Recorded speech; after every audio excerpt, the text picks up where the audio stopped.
¿Creéis que todos los sectores son receptivos a la gestión de proyectos? Lucía. Bueno, digamos que se están viendo empujados por la necesidad. Sí que es cierto que hay organizaciones, bueno, desde el momento, para mí, por ejemplo, el sector de la construcción, que es el más desconocido, que seguro que Cristina conoce más, es uno de los proyectos de donde nació, ¿no?, la gestión de proyectos y de donde nació toda la metodología del PMP. Podría ser de los más complejos y sin embargo son de los que promueven la metodología de la gestión por gestión de proyectos. Y yo, por ejemplo, que vengo del mundo de la investigación, allí es como todo más, bueno, más teórico. Cuando se lleva a la práctica es algo que funciona muy bien, que está más que demostrado que es necesario, con lo cual no sé si existen sectores donde aún no está implantado esto, pero yo creo que llegará un momento en el que estará, o sea, será natural la implementación de la gestión de proyectos. Sí, yo apuntaría un poco más la respuesta no solamente a los sectores o a la receptividad característica de cada sector, sino también del tipo de organización. Independientemente de sectores, hay tipos de organizaciones que son un poco más tradicionales y otras que son un poco más modernas, y a su vez influye también el tamaño, y en donde sí noto que hay organizaciones que son aún un poco más pequeñas, por decirlo, las pymes, que quizás que les cuesta hacer esa transición un poco más dificultosa hacia la aplicación de estas herramientas, pero que incluso son las que más la necesitan, ¿vale? Porque son las que más recursos invierten y las que quizás que tengan menor control de los recursos y necesitan herramientas que los hagan ser más eficientes.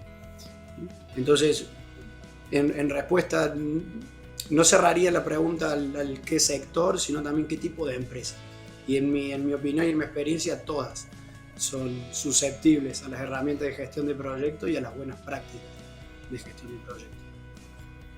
Mario.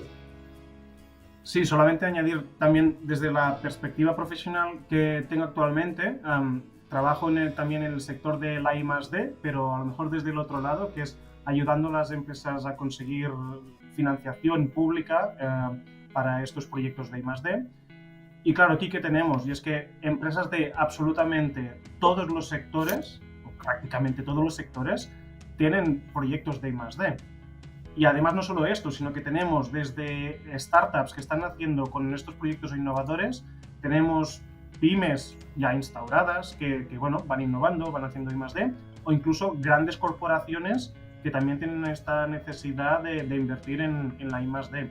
Entonces, todo este abanico de empresas para casi todos los sectores tienen la necesidad de organizar estos proyectos de I+D de una manera proyectizada, ¿vale? Porque cada vez más a nivel de ayudas públicas o a nivel de organismos públicos e instituciones exigen que se exprese, se presente o tengan este marco para presentar y para ejecutar las ayudas. Es decir, cada vez más en las ayudas exigen una evaluación de riesgos, cada vez más pues un análisis de stakeholders comparativo con el mercado. Es decir, que prácticamente en todos los sectores, y puedo decir que he visto pues desde automoción, biomedicina, han comentado construcción, textil, podría decir que prácticamente todos los sectores pueden trabajar de una manera proyectizada y les da resultados porque tienen esta financiación.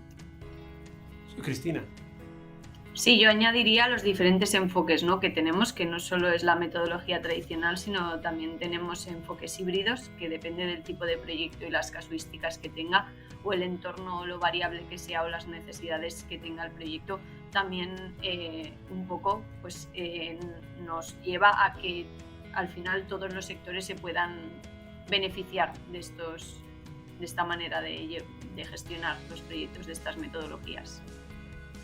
Es la necesidad de las organizaciones de ser adaptativos, de poder incluir algún elemento agile o un last planner dentro del sector de la construcción que es más alineado con Lean Management, o incluir un last planner system dentro de la cirugía. Hace poco tenía una conversación con un especialista en inteligencia artificial y me comentaba que En cirugía habían implantado Last Planner System para reducir el tiempo de la cirugía. Last Planner System viene de Agile y lo incorporas muy bien en proyectos de construcción.